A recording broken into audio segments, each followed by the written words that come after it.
यहाँ पे बोला गया है कि स्मॉल बार मैग्नेट इसको फ्रीली फॉल कराया गया है और एक रिंग के ऊपर है। ये रिंग में बस खास बात यह है कि वो मेटल की है, मतलब उसमें करंट दौड़ सकती है। अगर वो इंसुलेटिंग होगी तो फिर कहानी बहुत आसान सी हो जाएगी कि अगर आप उसके ऊपर कोई भी बॉडी गिरा रहे हो, अगर रिंग मान लो नॉन मेटालिक है, देन कोई भी बॉडी गिरा रहे हो, जो गिरा रहे हो पत्थर वो हो सकता है मैग्नेटिक हो या हो सकता है मैग्नेटिक ना हो। मैग्नेट गिराओ या कुछ भी गिराओ, अगर आप किसी बॉडी को अंडर ग्रेविटी मोशन करा रहे हो तो उसका एक्सेलरेशन जी आएगा, इसमें कोई संदेह नहीं है। लेकिन ये तब होगा जब ये जो आपकी रिंग है नॉन मेटालिक होगी।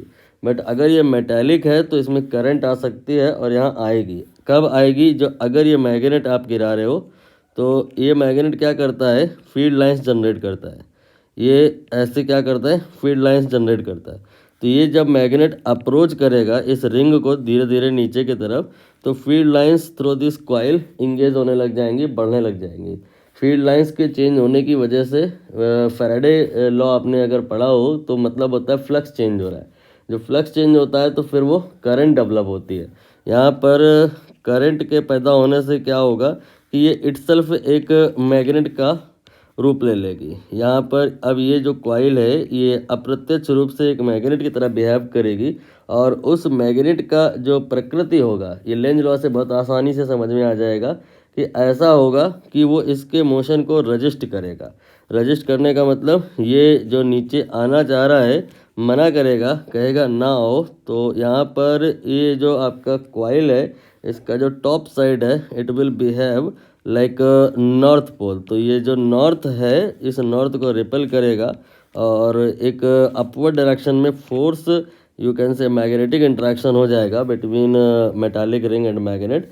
इसी फोर्स की वजह से इस पर जो लगने वाला फोर्स होगा, नीचे को जो mg लगता है हर एक बॉडी में लगता है, वो रिड्यूस हो जाएगा और net force something less than mg आ जाएगा।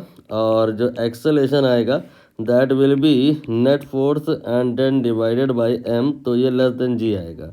बाकी लेस देन g आएगा, जो भी वैल्यू आएगी क्या वो कांस्टेंट होगी?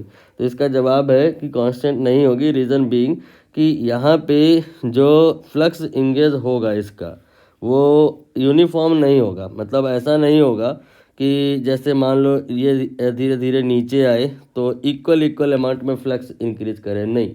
ये शुरुआत में जो फ्लक्स होगा वो धीरे धीरे करके बढ़ेगा, फिर बाद में जब ये बिल्कुल इसके पास आएगा तो बहुत ज़्यादा बढ़ने लगेगा।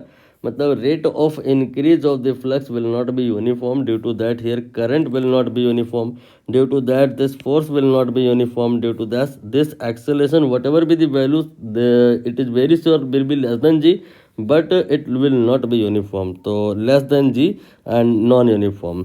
इसकी कहानी आप और अच्छे से समझना चाहते हैं तो इसको आप टर्मिनल वेलोसिटी से रिलेट कर सकते हैं। टर्मिनल वेलोसिटी क्या होता है, थोड़ा सा मैं आइडिया दे दूं आपको कि जैसे मान लेते हैं कि एक कोई विस्कस लिक्विड है, जैसे मान लो यहाँ पे आपने रसगुल्ले का चाशनी लिया और उस पे एक बॉल को गिरा दिया। तो ये बॉल क्या है ना, शुरुआत में तो ठीक ठाक स्पीड से गिरेगी, मतलब शुरुआत में तो इसकी स्पीड ठीक ठाक तरीके से बढ़ेगी, बट बाद में इस पे ऊपर की डायरेक्शन में लगने वाला फोर्स नीचे की डायरेक्शन में लगने वाले फोर्स से इक्वेट हो जाएगा और इसकी फिर नेट फोर्स जीरो हो जाएगी और फिर एक्सेलरेशन जीरो हो जाएगा, फिर वेलोसिटी नहीं बढ़ पाएगी और टर्मिनल वेलोसिटी एक्वायर कर लेगी। ऐसी कहानी हो सकती है यहाँ पे, बट आप अभी इतनी डिटेलिंग में ना जाओ। अभी सिर्फ इतना समझो कि ये जो इंट्रैक्शन होगा दैट ऑलवेज अपोजेस, ये तो लेंज ने ही कहा था।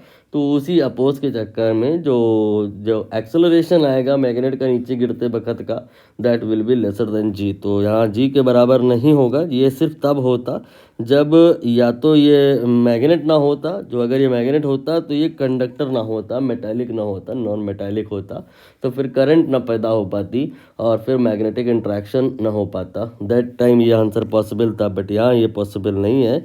सी ऑप्शन यहाँ पे आएगा, लेस देन जी होगा और वैल्यू नॉन यूनिफॉर्म होगी।